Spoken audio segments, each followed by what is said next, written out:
is time for season 3 of The Wheel of Time, and I'm going to watch it raw with no filters or anything and record my reactions. You may occasionally hear commentary from my husband, who is watching the show with me, but will not be on camera. So that's what we're going to do. All right, come on. If you really want cats, you might have to film with cat tree in the background. No, I have a part of a cat. Yeah. I have a partial cat. Okay. Oh my. This is my cat. She's wiggly. We just watched the... We just watched the recap of seasons 1 and 2, mostly 2, which was good because I forgot what happened in season 2 because I only watched it once and I didn't like certain things about it. But there were some things I liked in season 2. I will say, although it is not book accurate, I did end up liking the actress that plays Lanfear, and I am equally interested in the portrayal of Moghedien, or Moghedien, however you want to say it. And the portrayal of the actress playing her for season 3 might end up being entertaining, even if it is not book accurate.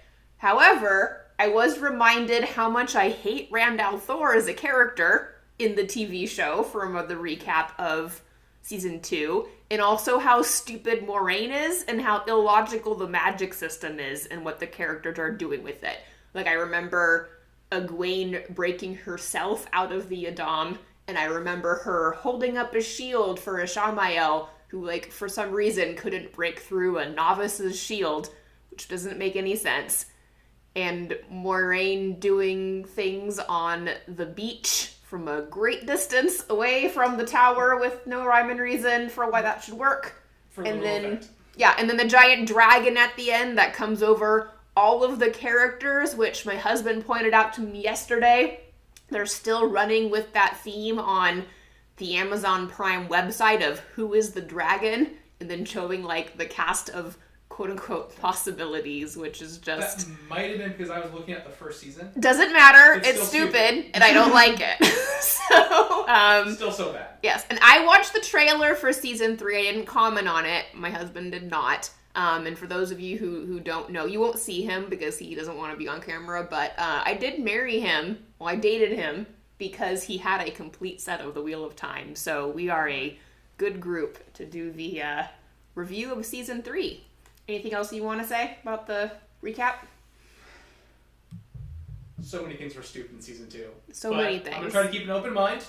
And assume that none of this is going to follow the book, but it should have some kind of logic, which is going to be really hard. It won't have any logic. And I'm assuming we're not allowed to swear for your video or it gets cut. I would have to bleep it. Well, I have no response to that. Okay then. Here we go.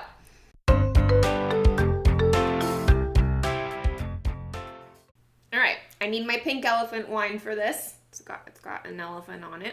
Yes. We just watched the introduction to the first episode of season 3 of The Wheel of Time, when there is a battle scene in the White Tower and in Tarvalin, which I would argue doesn't take place in the books. We're going to talk about what they are attempting to do in this scene. So we're just discussing whether this is supposed to be a conflation of the very significant event of Book 4, when Swan Sanche is charged by the Hall of the Tower for misappropriation of her role for shielding shielding Randall Thor from justice and conspiring against Tower Law, and she gets stripped of stolen staff, which is a very significant moment in the series. Because it started out like it kind of was going to be that, but then it turned into just revealing that Leandrin is a dark friend and teaming up with other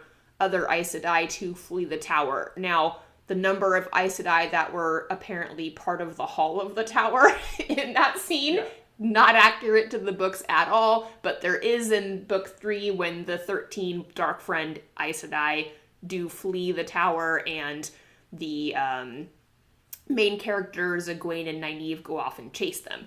Billy, correct me if I'm wrong, it is not known in the White Tower that the 13 Aes Sedai who leave the tower are dark friends.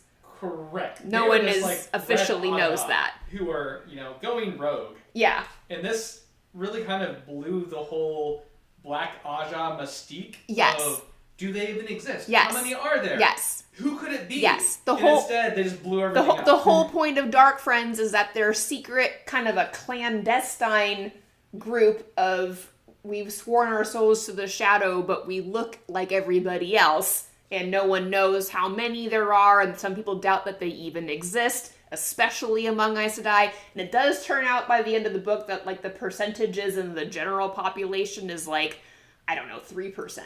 Yeah. And among Aes Sedai, it's, like, 25%. Higher than you think. It's higher than you think. But it's not, like, half of the hall. If it's Leander's gonna flee the tower, I'm like, she was literally only one they had. I guess they were trying to say that, she would give up her allies. Yeah. As like, no. This is why they all came out and supported her. That does not make sense. It would undermine, because if that actually did happen, there would then be an investigation throughout the rest of the White Tower to find all of the other Black Sisters. Like, you wouldn't just assume, those 13 are the only ones.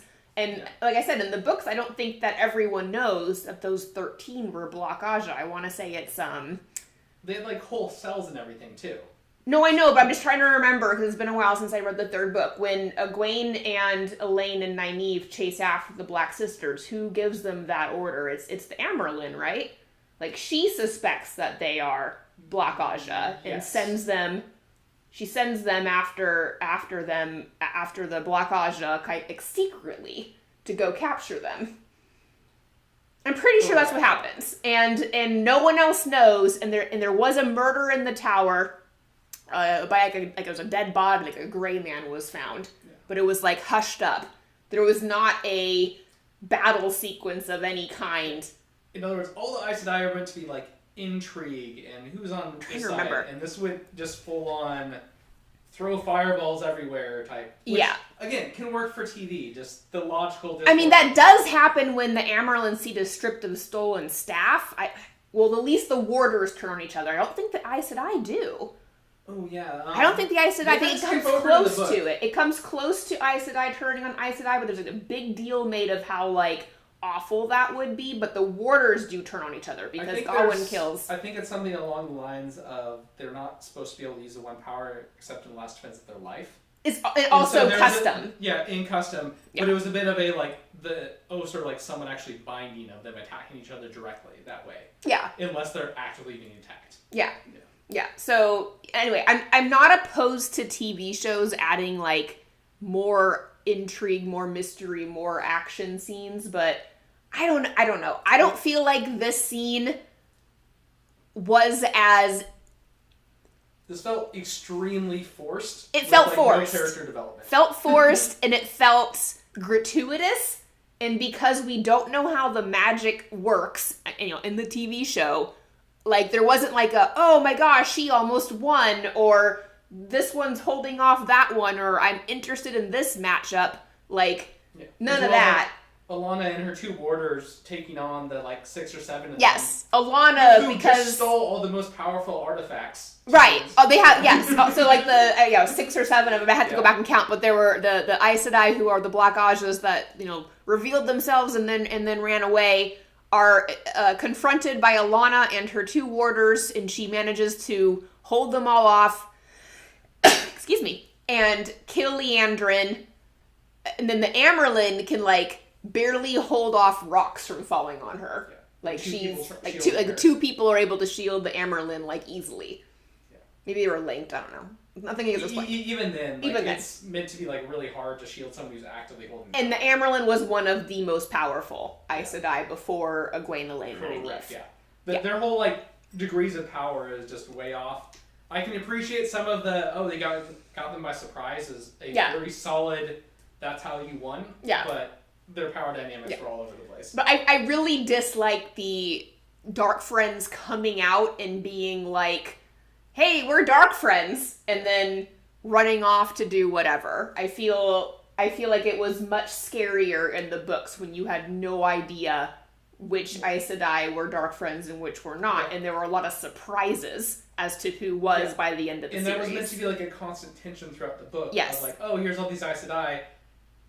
you're trying to, like, spot one of them telling a lie. Yes. At the very least, there should have been build up to this scene where everyone constantly reiterates that the Black Aja are rumored to exist, but no one's been able to prove it. There's probably not very many of them, where it makes the audience feel like if there is one, it's like 1 or like maybe 2, not 12. Yeah. So that when something like this happens, it's shocking.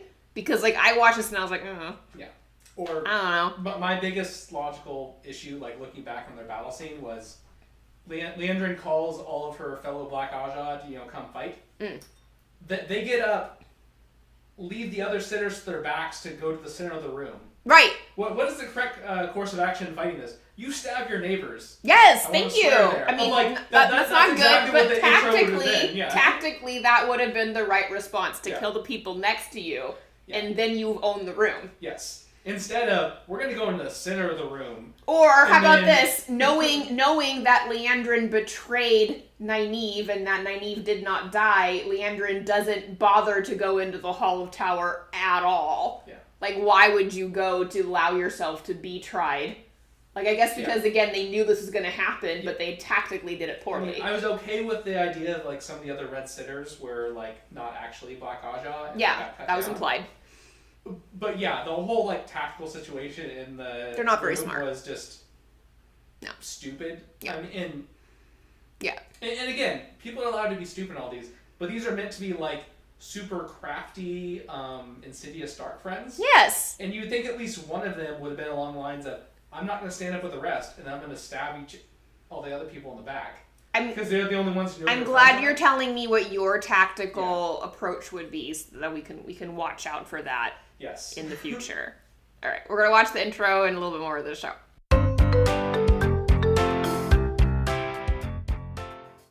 I got about 40 seconds into the next scene before I had to stop it and make some more commentary. So we're in the scene where they're now pulling back into Tarvalin and they're at some inn. And it's like, oh, there's Egwene, she's cut her hair, and there's Nynaeve, that makes sense. And they show Rand, and I turned to my husband, and I'm like, why is Rand there? Why is Rand in Tarvalon? They just had a meeting at the White Tower where they were complaining about how the Amaran let him escape, and he's in Tarvalon surrounded by Aes Sedai. Secretly, just like in season 1. A massive battle, yeah. Yeah, and they're just like, oh, it's not safe here, obviously. And it's like, wow, are you underreacting to this situation? Yeah, and then Matt speaks the old tongue, which I didn't dislike, but I did dislike that no one commented on it or had any kind of questions as to, like, why he did that. I would like some reaction. Yeah, and then for some reason, the Aiel maidens are there. I don't know why. Why did you bring the Aiel maidens with you to Tarvalon? And they talk about going to Tyr because Moraine thinks Rand should go there because there's a powerful Sangreal there, Kalendor, but they don't know what the purpose of it is, something, the last battle. And it's like, wow, this strategy is really strong. At least they make reference to prophecy that cannot be stressed or confused. I'm just going to say, like, in the books, Moraine was really smart, and she did have a really strong plan for Rand after he took the Stone of Tyr, which he ignored and did not follow, but she had, like, this whole plan about how he would conquer the world and unite the kingdoms before the last battle, and he was like, nah, I don't want to do it, and Aes Sedai tells me to do, I'm going to do the opposite. But in the TV show, he's like, well, Moraine says we should go to Tyr, so I guess we should go to Tyr. Yeah. Who are these characters? Yeah. As well as he ran away from her before, and he's now like, I proclaim myself a dragon. I'm going to go back to the Aes Sedai island, and Yes, and then everyone is like, well, can't we just go somewhere where no one knows who the Dragon Reborn is? And it's like, do you understand the situation that you're in? The closest you have are the Aiel, who you have 3 of with you. So, yeah. I don't understand. I don't understand. But we're going to watch some more. We're going to see what happens.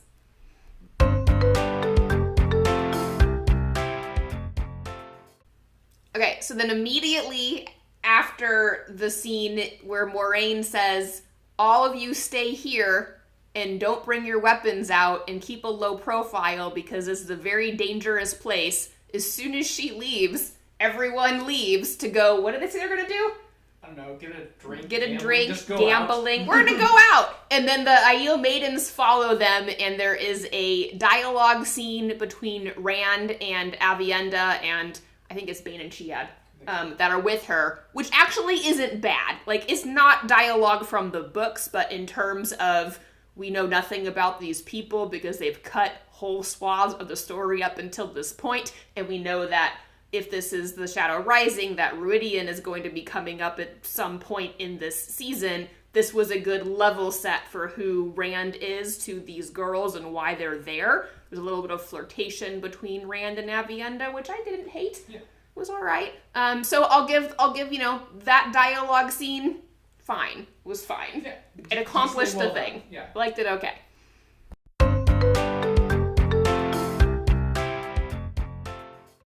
Compliments for this show didn't last long. We just watched the next scene. Egwene and Nynaeve and Elaine, which is nice seeing the three of them together. They actually belong in this city in what is loosely book 3. The girls are having a conversation about boys, not about their Aes Sedai studies or anything. And of course, Nynaeve and Lan are really the hero couple at this point in the series, in my opinion. But we're focusing on Egwene, who says that I think we might have misheard. I'm not going to rewatch it. But I think she said that she was struggling to let Rand touch her because of her trauma from being a Damani. We'll have to rewatch it to see if that's what I heard. Or it's because he's been with a Forsaken.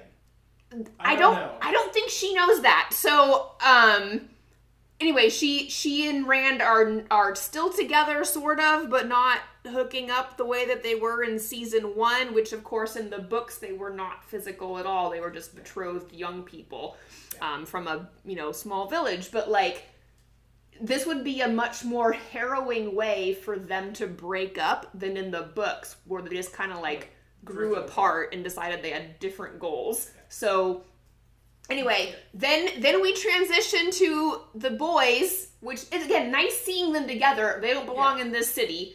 Prefer this in a different location, but they're in Tar Valon, and again, Moraine told them to lay low in a city where Block Aja just murdered other Aes Sedai and fled the city, and Matt is standing out with the Horn of Valir, telling everyone that he's the hero of ages, while they're proclaiming that the dragon is sitting right there, and an artist is drawing pictures of Rand and Fall. While dropping their exact names. While dropping their names, and then they sit down and have a conversation about girls, because that's what's important now. And they talk about how Rand has never kissed a girl except Egwene, and so his bros are wanting to know if there's still an item, and Rand is kind of like hedging and giggling, and they're like, oh, did you kiss someone else? I saw that you kind of smile at Elaine, and like, maybe you like Avienda, which he does, although not really seriously at this point in the story, but like, but I know, because I watched season 2, that the person that Rand has been intimate with is Lanfear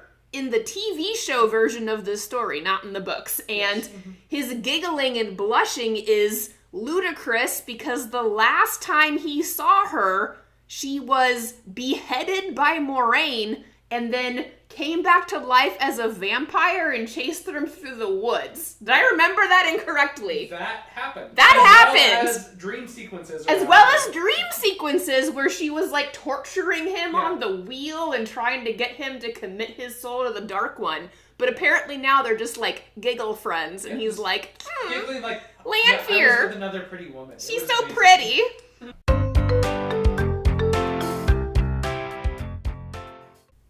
Then we see Lanfear walking very conspicuously in the streets of Tar Valon, and she goes directly to Moraine, and they have like a one-on-one conversation, which this is not the first casual encounter Moraine has had with the Forsaken in the TV show. That does not happen in the books, but they're always like vaguely threatening but don't do anything to her, and this scene was no different. They have a conversation about how Lanfear has been showing up in Rand's dreams and trying to convince him to go to Tyr along the same plot that Moraine has, which Moraine says that's why he doesn't want to go, and then Lanfear disagrees and says it's because his friends are holding him back. Oh, and I forgot to mention that Perrin mentions that he's not a leadership material, which is going to be foreshadowing for him becoming a leader in this season if we go all the way through the end of the Shadow Rising with the attack on the Two Rivers. I didn't hate the conversation between Moiraine and Lanfear, even though it's not in the books, and I think it's due largely to how much I like Natasha O'Keeffe's portrayal of Lanfear. And it somewhat fits part of the characters of the book, where Lanfear is a character who is kind of loosely bound to the Shadow, but is like potentially taking Rand's side or wants to, have him stage a coup with her, that kind of a thing. Yes, that's kind of a believable angle. So small nuance. I agree that Lanfear's characterization in the books differed from the rest of the Forsaken. And I would say Ishamael too. That part was not inaccurate, although they were not aligned. Nuance to what they were after. But I wouldn't say it was because she was loosely bound to the Shadow. I would argue that Lanfear is one of the most narcissistic narcissists of the Forsaken, where she cannot see her own faults. She thinks everything is someone else's fault. Her love for Rand is entirely self-interested. She can't see how horrible she is. So all of that not tracking. Okay. But you're right in the essentials. In the general sense, but yes, her basis is a bit more twisted. She has this idea. She's with Rand for love. No, she does not love him. It's but more she of does an think opportunistic weapon. Yeah, she's an opportunistic. She thinks that she can turn him more than the other Forsaken think that he can be turned. The other ones, she's right. They want him dead. She wants him to be her lover and for them to challenge the Dark One and the Creator and take over all time, which makes her like the worst of the worst in some respects. Yeah. But enjoyable actress for her. She has like some gravitas. She's giving me Trinity vibes too, like a little bit from the Matrix series, like just like some of that like edgy, confident, bold, but like not in a way that makes you hate her. And I also kind of prefer speaking with Moiraine versus any of the other characters. It's a bit of a manipulation fest, if you will. Yeah. Well, it was anything that Lan just kind of stood there and was like, y'all talking. Yeah. I mean, so, I don't know. Honestly, like, if it wasn't for everything else seen in the series, that's like the correct reaction of like, don't provoke her to don't provoke it. Drawing your sword in this moment would not be helpful. Yeah, fair enough.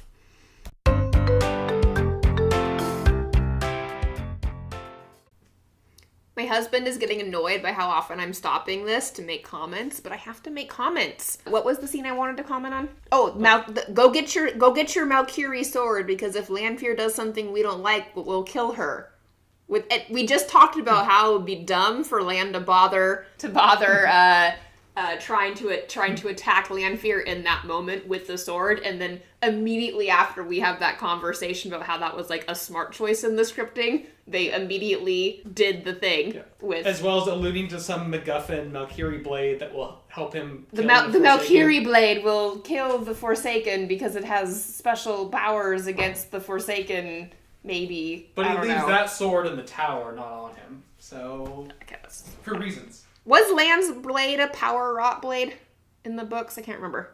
It might have been, but to the level of not like this channel's amazing power, more like this remains sharp and strong. No, I know, but like there are power rot blades. Like Rand's blade was a power rot blade, wasn't it? His might have been. Heron marked. Or it was like a heirloom. I don't know. I've had to go back and look. But anyway, regardless, power rot blades are not like especially effective against the Forsaken. They're just like really good swords, and I don't think that that's super helpful in that context.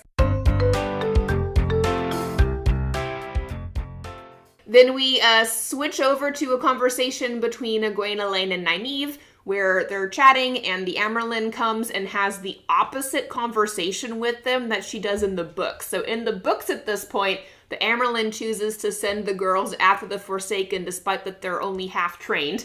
Yes. And she does put Egwene through the arches earlier than most, I think, in part, and Elaine too, in part to give them a little bit more credit out in the open. But in the TV show, she's like arguing the opposite of that, and then Egwene is the one that demands to go through the arches with a very unclear plan for what it is the Amyrlin is even asking them to do.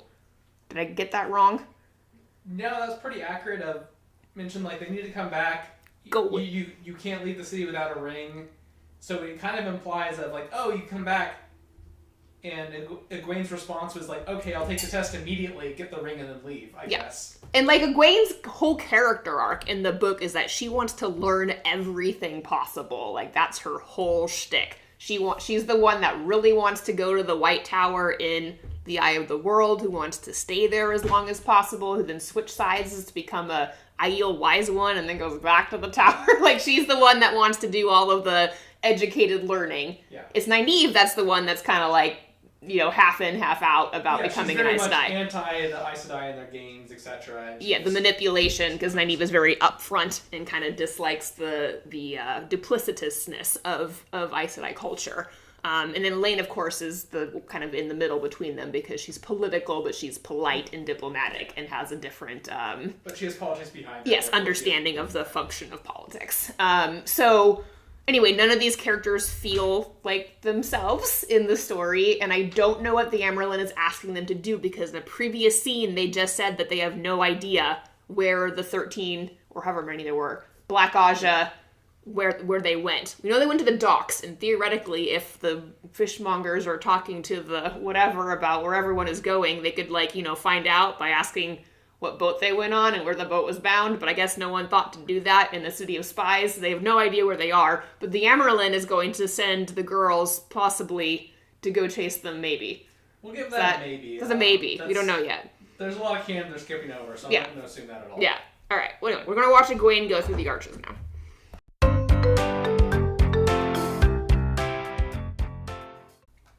All right, so Egwene steps through the arches, but we don't actually see what happens. There's a cutscene to, who is that talking? Elaine and Avienda. Yes. Wait. No, was it, it's Rand and Loyal first, or? Elaine has a conversation with Avienda after passing the message, and she's trying to pay peace broker between Avienda and Rand. Okay. So she talked to Avienda first, and then Rand. And quite frankly, she's a very likable character, seems well cast, has the political mindset, and does well.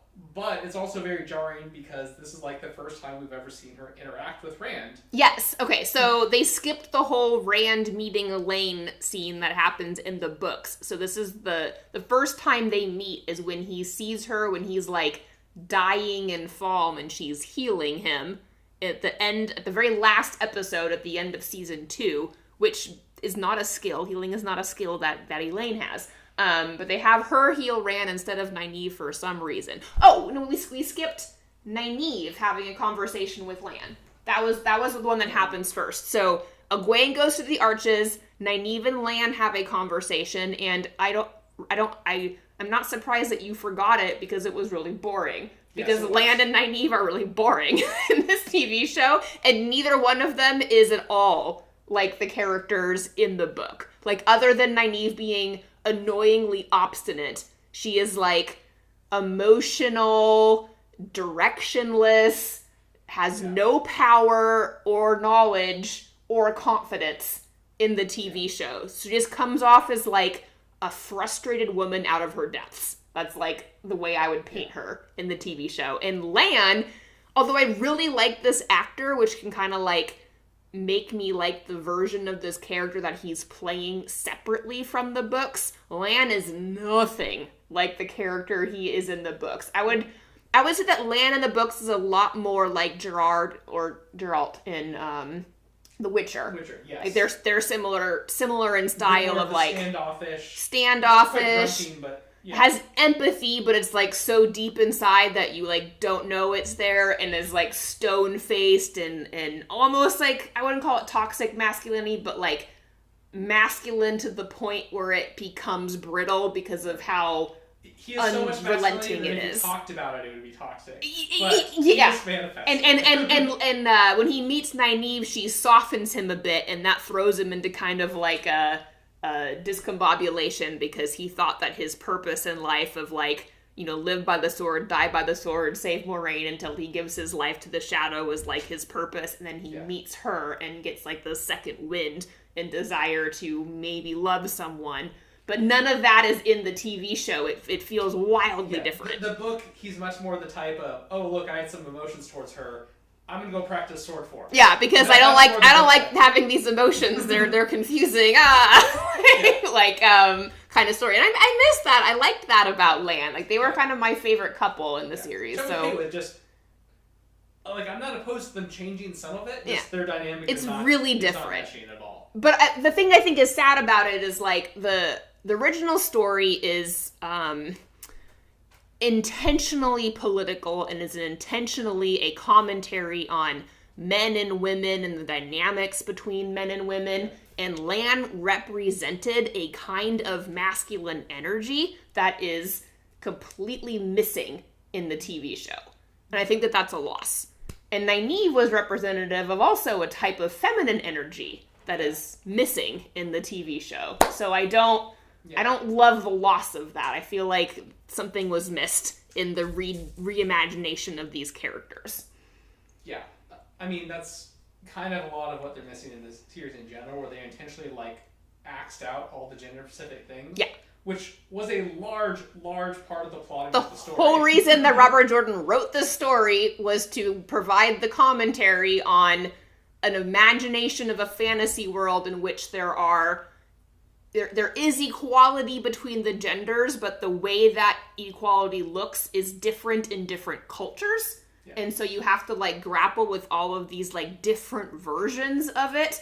And then also, like, the commentary on, like, power and the corruption of power and the burden of power, which they did talk about a little bit with Elaine and Rand's conversation. That wasn't bad. And I liked that Rand was kind of inclined to listen to her because she's the daughter heir of Andor, although they haven't used that title yet in this episode. But I don't know, like, I guess they were friends on the boat. They spent a month together on their land boat. They spent a month on the boat, and everyone grew out their hair really long in that time period. I would love to know their secret. But yeah, I don't know. Oh, did you pick up on the flirtation between Elaine and Avienda? I felt like they were a little flirty. I feel like that was intentionally added to the dynamic of the TV show version of the characters, because that doesn't exist in the books. They're friends in the books, but there's not a, like, Avienda and Elaine get it on, and then they, like, go to Rand. That's not a thing. There's very much a approach them separately, and they both feel kind of bad about it. Yeah. They talk to each other. Yeah. She'll be cool with it. Yeah, no. So we'll see. I could be misreading. I could be reading into that. Not sure. But yeah, okay. So now we'll watch the next part.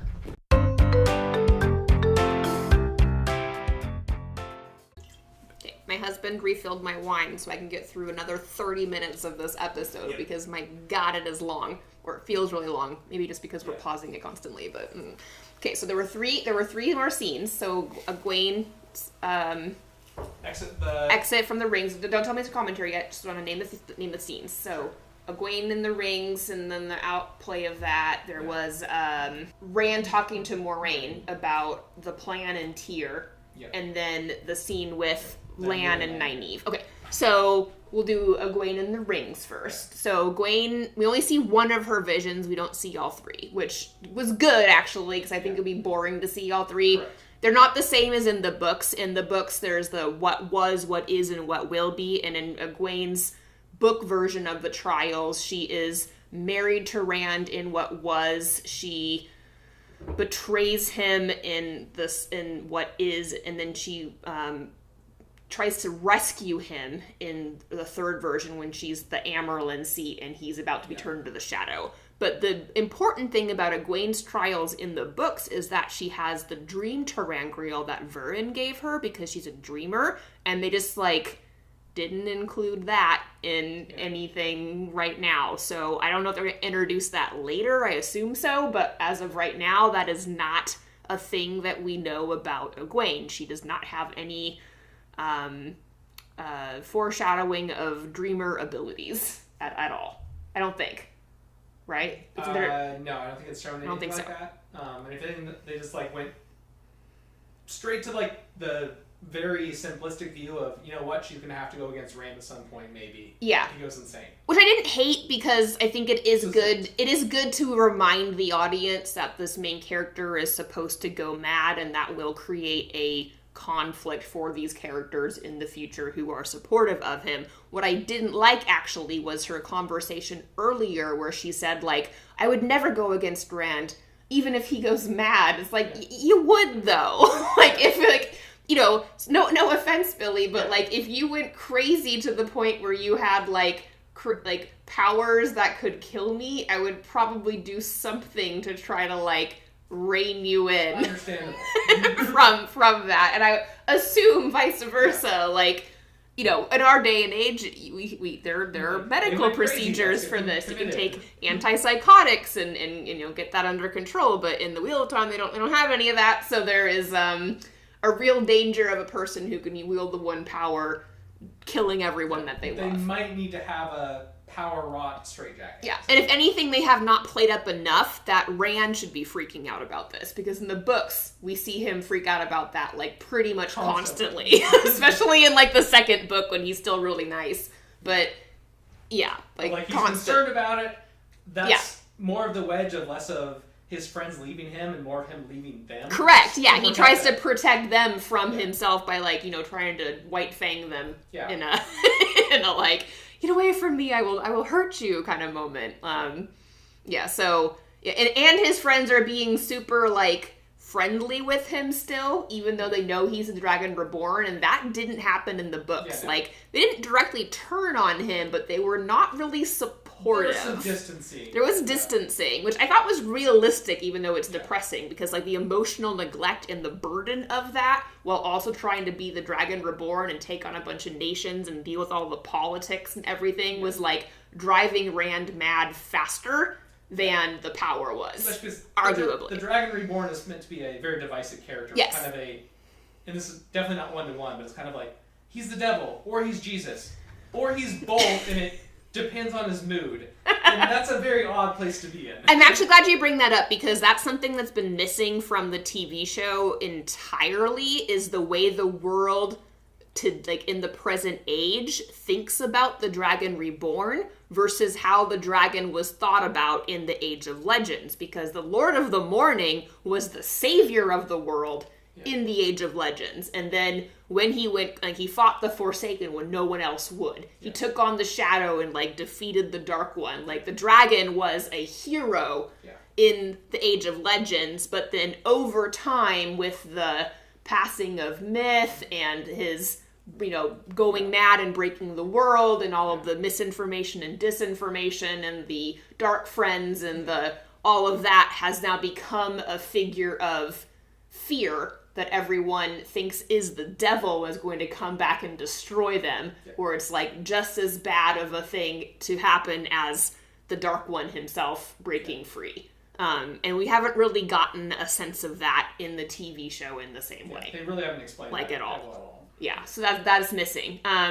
Okay, so then Egwene has her vision where she's Amerlin, so you got a little foreshadow there, but when, you know, whatever, it's just a dream. Where she, like, you know, has to rein in Rand, and then she exits the rings covered in blood inexplicably. We don't know why. and they wash her clean and give her the ring, and then she's like snotty to the Amerlin and is like, and now I can just leave the tower, and storms out of the room, and the Aes Sedai look at each other like, what just happened? Which undermines the whole regality of the Aes Sedai, which, I mean, they're, by the end of the series, you start to understand that Aes Sedai are, like, maybe not as worthy of respect as is initially implied in the earlier books, but, like, it feels too soon to do that. Very much so. Yeah. Similar to them kind of somewhat jumping the shark on the Black Aja. Yeah, it's like you're jumping to the end. Like you gained the ring, like, congrats. You basically went from, like, novice to apprentice. That does not mean you just get to run out and do whatever the hell you want. That's not their whole system. Yeah, doesn't work. Okay, and so then Rand and Moiraine have a conversation about prophecies and the Stone of Tyr and whether or not Rand can raise an army. That was a lot of info dumping that I feel will be lost on people who are not already, like, up to date on the show. But it was fine. Like, it wasn't like that was a really bad scene. It just was kind of an info dump. I did note that, like, in the previous scene where they're talking about, like, who are the people of the dragon? I need my own army. And then the Aiel will follow you, Rand. They'll do anything you want. They'll be your army. And, like, I don't know. To me, that was, like, an obvious, the Aiel, the people of the dragon. Like, put it together. I don't know. The show, they're trying to truncate things. I know. It is a necessity to shorten everything. I will say, it's a little clumsy. The Rand Moraine conversation was very much not an argument of, here's rational discourse. No. And it's a bit more of a, you shoot this and this and this for these reasons. It was a shoehorned... You don't control me. Yeah. And I'm like, well, what do you want to do? I want to go home. Like, well, I want to go home to the Two Rivers. Yeah. It was a shoehorned in conversation. Yeah. To be fair, that was a bit of in the books with him and Moraine sometimes. It was, yeah. They do have a lot of arguments. In particular, at the beginning of book 3, there are a lot of off-scene arguments that they're said to be having in the tents constantly, where Moraine looks stressed all the time. Yeah. And we're not in their point of view, so the other characters can, like, feel the tension. Yeah. We don't actually see their conversations. It's very much undercut by the fact that we went from Tom and Head to them taking a boat for a month to get back to this seat of... the Aes Sedai, of like, that kind of undermines his willingness to follow Aes Sedai ideas. The fact that they're intervaling for these conversations doesn't make any sense at all, but we're just gonna watch the show and, like, run with it. Yeah, okay, and it's, okay, so then the last conversation is between, Nynaeve and Lan, who I guess are hooking up again. So they resolved that whole conflict with Lan having to choose between Moraine and Nynaeve, I guess. Uncertain. He just Unclear. Likes to be shirtless sometimes. He likes to be shirtless. He looks good, so that works. And he has a special sword now that he's holding that's wrought with the one power. No explanation as to what that means. I guess maybe it can kill Forsaken because they imply that that's how he killed Ashamael, which is not how that happens in the books, but I guess we'll roll with it for now. Also, spoilers. We'll hold our thoughts for that. All right, we're gonna finish this thing.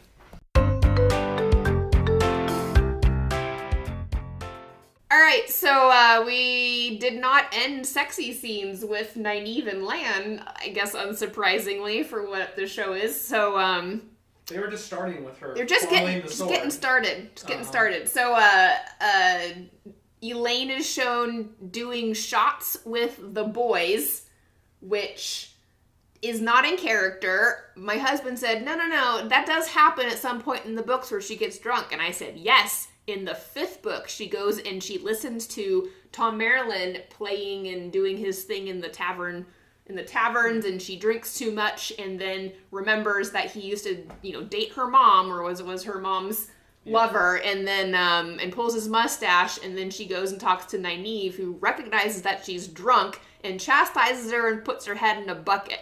Because in the Wheel of Time, these characters are super conservative people from small villages who do not have a lot of world experience, and part of their maturation or evolution in the story is to, like, experience different peoples and cultures, but the Andorans are, like, pretty conservative. Like, as well as the ruling class is kind of a being controlled. Yes. You gotta care more, when you're in the public spotlight. Yeah. So anyway, the TV show, they're like random college kids having drinks, and then the Bane and Chiad come in and they play Maiden's Kiss with Matt, which I didn't hate because that does happen off page in The Shadow Rising at the beginning at some point, I think. Wasn't terrible. And then they switch scenes to Elaine and Avienda having a drink together, and they're staring soulfully into each other's eyes. I thought they were gonna, like, build up a flirtation to, like, maybe get them in a relationship, which again is not in the books. But no, they just went for it. I mean, last night before the tower. So. I guess the last time before the tower. So Elaine and Avienda have a hookup in the TV show, which again is not canon for the books. And I'm not against, like, girl on girl action in the story. I would just prefer it to be between characters who actually are that way in the books. Like, if Bane and Chiad hooked up in this, I would not find that particularly strange. Or less strange. I would say it's it's more jarring mainly to the fact that we haven't really established those characters like at all. At all, we don't know them. I mean, in general, like the principle of like, yeah, them hooking up is just fine. But at this point, there's no tension. At this point, it seems much bit more of a sexual grab. Yeah, it's gratuitous of like, let's show how many characters can hook up in episode 1 of season 3, having no established relationship that we care about, or longing eyes, or obstacles, or them sharing feelings for each other, or anything. It just feels very college. Yeah. Is that... Which again, not against in principle, because we're objecting to, oh no, parts of Rand's later harem hook up with each other, like. That's sure. Fine. I don't actually care. But just, it doesn't feel. Earned. It feels out of place. Yeah, not earned. And then we see Egwene and Rand have a not hookup sequence. Well, kind of actually. Yeah, leading to. So they're also scantily clothed in a bedroom together, but she can't allow him to touch her because it makes her think of her trauma with Rena. And then, I mean, I don't like that change just in general. I don't want that to be the reason that they break up. But then she, like, powers through it to, like, make out with him, which was... I thought that was cringe. Little bit, yeah. I would have preferred Rand show being a nice guy and ask her, like, instead of, like, how was it in the Arches? What about me? Did you see me? Being like, oh my god, Egwene, are you okay? What happened to you and Seanchan? Can I help you? Like, cuddling her and helping her through her trauma rather than like, I need mine, get over it, and give me some smooches? Did I interpret that wrong? No, it was a bit of a, hey, let's kind of look up and like, sorry, I can't do this, I have some assault trauma, and then, know what? I'm gonna push through it. Push through it to make sure that your needs are met. This is the feminist, egalitarian gender story that we all read and loved.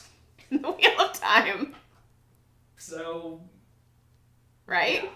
Okay. There's potential notes. Yeah. Oh, and then Perrin has some trauma dreams where he remembers murdering a White Cloak during the city, and my husband made some commentary about. You don't have to repeat that. It's fine. But like, I'm gonna go with. I'm gonna find it really disappointing that people are upset that there's the one black character killing guys in white cloaks. Yeah. However much justified. We hope that audiences don't read into that as meaningful. That character, because they're kind of the Nazis of their era, the White Cloaks. Very much so. They're the super, puritanical, very ideological, militant. I mean, they're also a bit of the burn the witches too. Yeah. Yeah, not into diversity, don't like the traveling people. I would say, yeah, they're not a one-to-one, the KKK. No. They're a bit more diffuse in all the people they hate. But they're like a religious army, type. An ideologically driven religious army. So, they'd be the ones trying to bring about a theocracy. They have an Inquisition group. Yes. Yeah. So, we'll see, I guess, where that goes. I assume that they're going to go the Two Rivers, because they're trying to blend books 3 and 4. Yeah. So we're going to see some more of Perrin versus the White Cloaks, and becoming a leader of the Two Rivers people who can become an army, because Maureen is wrong about that. All right. That works. We're going to do our, hopefully, final sequence here.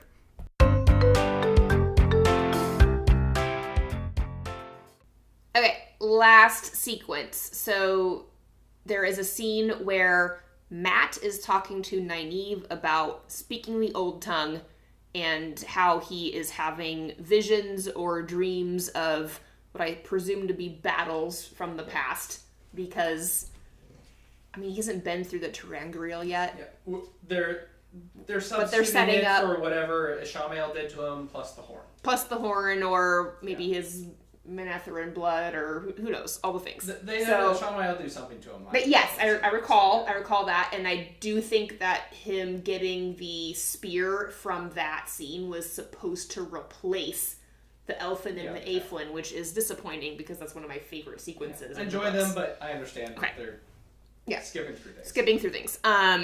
So then they have, which surprised me, this episode ending with the Bubble of Evil scenes that take place in the book, only instead of a Bubble of Evil, it's Lanfear, which is stupid. I don't like that change. for a variety of reasons, it's not explained. I mean, nothing is explained in the show about what Forsaken can do and why they can do it and how they're doing it differently with the one power than Aes Sedai can't. But whatever, like... It's like, she's implying that she was controlling, was like 3 different scenes? Yeah, so, and the scenes are like, not exactly the same, but they were similar to what happens in the book. So, Matt is attacked by playing cards. Which also happens in the books. Was like just him like staring at them. Yeah, he was like doing some kind of a tarot-ish kind of thing with them. In the books, he's playing cards with the Terran lords in Tyr at the beginning of book 4. So that similar but different. Yeah. And Perrin getting attacked by his axe. Yeah, Perrin gets attacked by his axe, and then instead of Fael being there, because I don't think we've established. We met her? I don't think so. I remember she was cast, but I don't think we met her yet. Or if we did, it was very briefly. I don't remember it. But she's not in the story yet, whereas she is in the book. Because in the book, it's Perrin and Fael, and he has to wrestle the axe by himself because he pushes her out of the room. Yeah. And then he fights the axe and wins. My guess is he probably meets her on the way to 2 Rivers. Yeah. Yeah. In this version, like, Loyal is there, the Maidens of the Spear are there, they all get, like, axed a bit. It's a bit bloodier than in the books. Yeah. And then they have multiple Rand clones coming out of mirrors to attack Egwene. Rand facing off against himself. In the books, this all, again, happens in Tyr, and this is right after Egwene decides to dump Rand, and Elaine picks him up in the books. It's after that scene. Yes. But we are not there in the TV show because Rand is still with Egwene, and Elaine is hooking up with Aviendha for reasons. And, for reasons. Yeah. And, so Rand gets attacked by... Well, first Egwene gets attacked by a duplicate of Rand, and then more appear, and they eventually figure out they're coming from the mirrors, and they shatter all of them. It's fine. Bubble of Evil sequence, it seemed pretty good. If it stayed as Bubble of Evil, I would have liked it. And I was just remarking to you when it was happening that, like, I can understand why they would remove the Bubble of Evil from, like, being hard to explain, but it provides a perfect opportunity to throw in action sequences in a TV show whenever you feel like you need one. I don't know why they would... It's literally oh no, we've gone 20 minutes without boring. Getting stabbed. Let's throw a thing. Yeah, so I don't know why they would do that. But yeah, in hindsight though, it also is showing Moiraine and Leon sitting there doing nothing. Commenting, thinking of what the hell are they doing? What are they doing? Which of course made later sense when they're apparently colluding with Lanfear to allow her to terrorize them into splitting up. Yeah, okay, so then the scene transitions, because they had that conversation of, like, it's his friends that are the problem. So Moiraine is working with Lanfear secretly and, like, allowed her, or didn't stop it, when Lanfear decides to create a, challenge for them staying in Tarvalin, because being the Dragon Reborn in a city full of Aes Sedai who should want to gentle him isn't scary enough for Rand. The Forsaken have to directly attack his friends for him to decide to do something. Yeah, which I guess theoretically, if we're going with her plan works as expected, was it caused Perrin to want to go home, which he was already leaning towards, it sounded like. Yeah. Which happened to take Loyal and the 2 maidens, because... Yeah, why would the maidens go with Perrin? Because they have toe towards Loyal from the encounter, apparently. Okay, I missed that entirely. That is... He saved one of them from the axe. I missed that entirely. That's not enough of a reason for them to abandon the cart. I mean, I guess they do for Fael, so I don't know. That was very much we fought a battle together. I guess we're now a group. And I guess they're gonna meet Fael on the way to 2 Rivers. Okay. So that happened, and then... encouraged Nynaeve to feel helpless enough to stay with the tower, and apparently Matt to feel crazy enough to stay with her for mind healing. Yes, so if you didn't hear that, Nynaeve feels helpless because she is helpless, because in the TV show, now in season 3, Nynaeve is the most, like, disappointing and frustrating character. I mean, this should be her season. Yeah. Because they should have her go up against Moghedien at the end of this, if we stick to the storyline. Who knows? So she stays to learn, And then Matt stays because he has a conversation with Nynaeve where she says that she'll try to help him. Personally, I feel like it would make sense for Matt just to stay because there are Aes Sedai there who could help him if this is really a problem for him. Yeah. And it does seem like they've removed the dagger from the equation entirely. Correct. The dagger We've seems to be not gone. heard about that. He has it's not a problem anymore. Split memories. Yeah. So it's more of a memories issue that's keeping him there for purposes. And then Egwene says that she's going to go with Rand, which does make sense. So I think what they're going to do is they're going to go to the Aiel Waste instead of Tyr, which I think is fine because they kind of covered with info dumps all the stuff we need to know about Kalendor and said, Tyr is political, so I guess we've seen enough of that. And now it's time to go to the Aiel Waste, like, directly. They have not explained how they're going to do that, but they're going to do it, and... You can go by ship. Not going to go by ship. That's funny. But they'll probably... I don't know what they're going to do, because they didn't do a portal stone in the... I don't know. So... Maybe Lanfear will take them. I'm going to go with this. Maybe they'll team up with Lanfear and she'll take them. Splitting up was fine, and it could have been seen as prodded by Lanfear doing her shenanigans. I mean, they split up in Tyr originally anyway, except Matt is supposed to be with Rand. So in this case, he'll stay in the tower. How is he supposed to, like, cross the Aiel? I don't know. He'll end up in Carrion in some other way. So, like, so Rand is going to go to the Aiel Waste. Matt's going to stay in Tarvalin. Nynaeve is going to stay in Tarvalin until, I assume, they get recruited and then sent to Tanchico to chase after the sisters. Or wherever it is that they end up going. It could make a different place. But she would be without Egwene.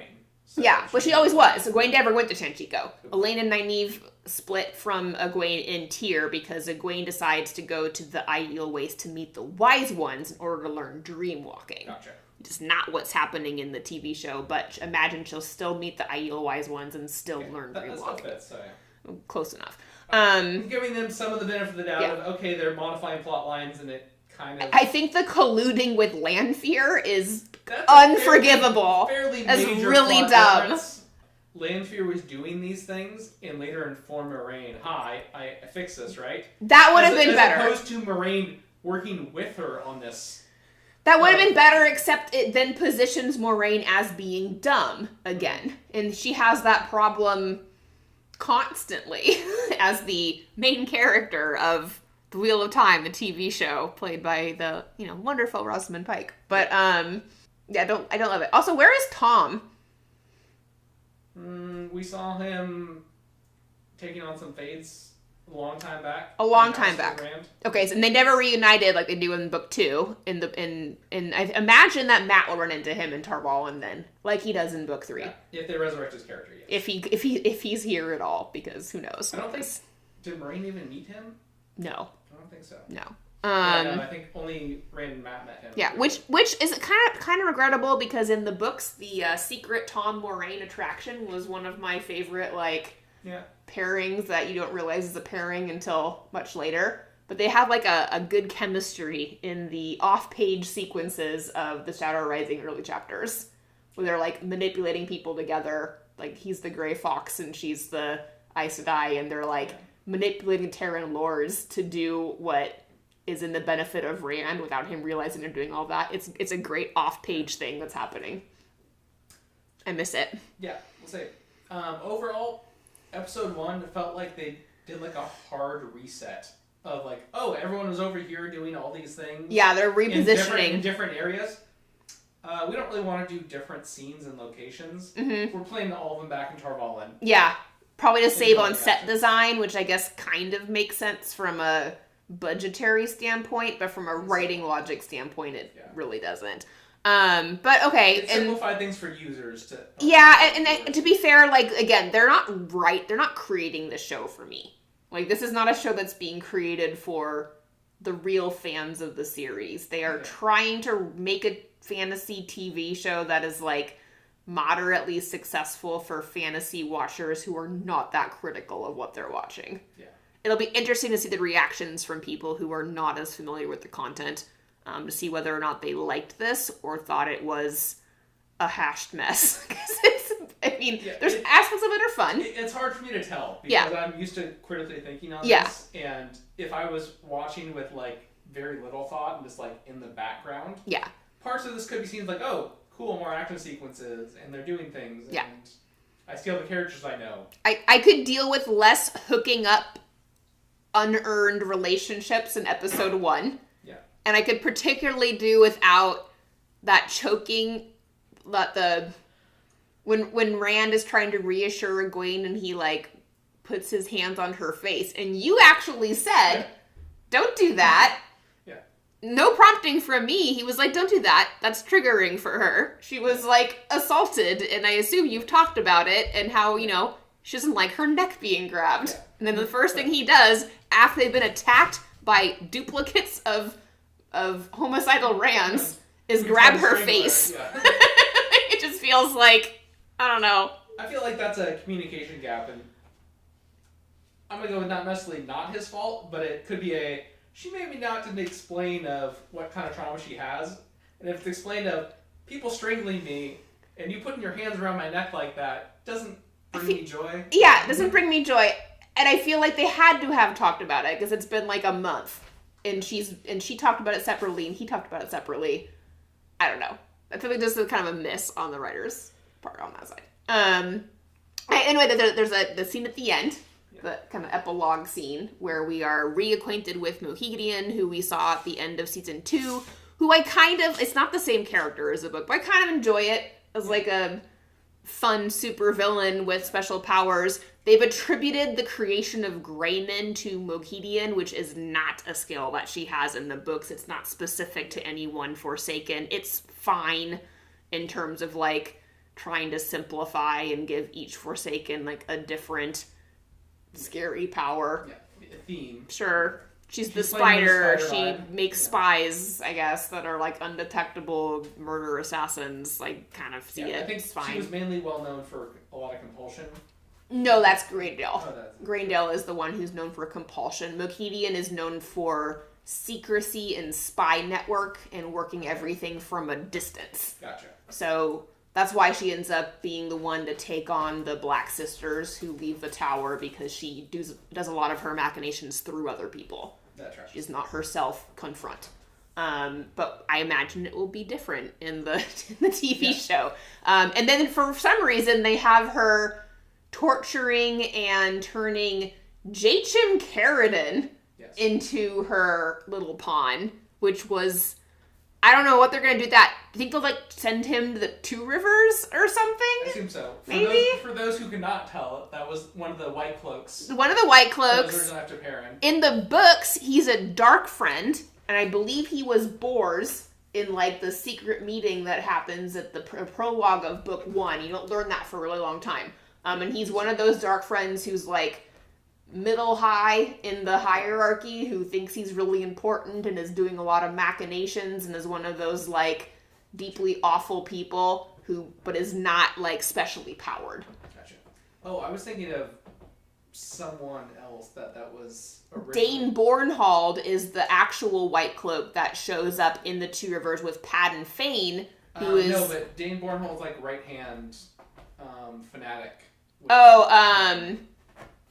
Child Buyer. There we go, yeah. Yeah. That's who I was thinking originally. Yeah. But not him. Jachim Carradine. I don't know.